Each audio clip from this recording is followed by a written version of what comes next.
So now let's talk a little bit about their big cousins, supermassive black holes in galactic nuclei.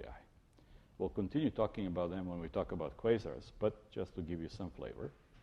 This is obviously an artist conception. It's a black hole colored correctly with accretion disk and twisted magnetic fields forming a jet. And how do we know that they exist? We now know they actually are very common. Essentially, every galaxy, aside from dwarf galaxies, seems to have one of these. And you cannot see them, but we can sense their mass if there are some test particles.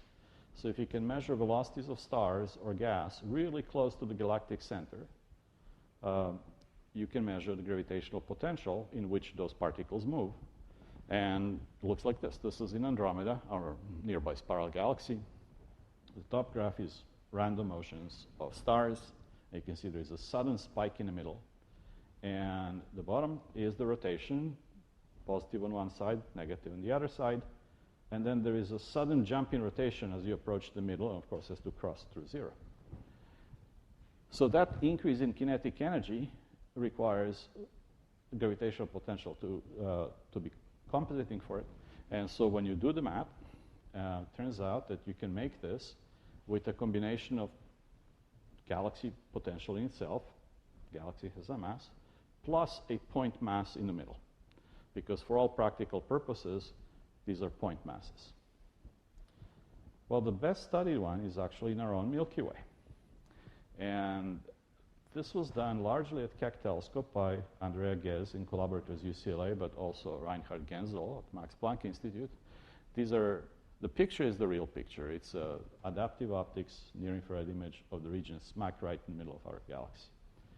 And the circles indicate positions of stars. You can see each of those ends on a star that they measured over a period of time. And so then you have Keplerian motions, because as far as these stars are concerned, they're like in two-body systems. The only other mass that matters is the big mass in the middle. So if you have a whole lot of Keplerian test particles, you can infer how much mass you got. And you can plot that as a function of radius. And it looks like this. This is now enclosed mass, log of the mass versus log of the radius. And at large radius, as you get closer, there is less enclosed mass. That's reasonable. You're leaving some mass outside. But then as you start approaching the center, it flattens out. That means no matter how many stars are you not counting anymore because you're too close in, there is still some fixed amount of mass left all the way to the middle. And the amount of it is now of the order of 3 million solar masses, give or take. And we cannot resolve this with any technology that we have. But we can probe it dynamically. So this is very convincing evidence that there is indeed a very massive object in the middle of the Milky Way. Occasionally it gobbles up something. And then you see a little flare of converting binding energy into luminosity. There was a hope that there was a big molecular cloud passing by, and then that can create a nice little flash. But so far it didn't happen. So see. Similar things have been done now using other techniques. There is one that's particularly interesting, and that's using so-called water masers. Some of those young stars, or stars with big envelopes, actually can emit maser emission, very sharp emission line of particular molecules like water. And so you can measure their velocities with a fantastic precision because the line is really sharp. If you use very long baseline interferometry, you can actually measure their motions on the sky over periods of some years.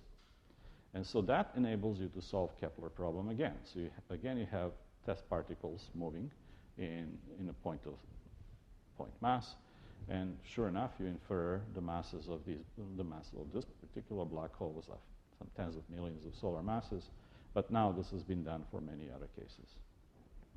There are other reasons to believe that there are really massive black holes in galactic centers, And we'll talk more about those when we talk about quasars or active galactic nuclei, because that's where things really get to be spectacular. That accretion of material on black holes that are tens or hundreds of millions of solar masses, or maybe billions of solar masses in some case, can produce fantastic luminosities, 1,000 times more than the total galaxy, which has 100 billion stars. And there is absolutely no way in which we can produce such luminosities through thermonuclear fusion or Kelvin-Helmholtz mechanism. The only way that we know how to generate such luminosity is through accretion. And this is, again, the extension of the same argument.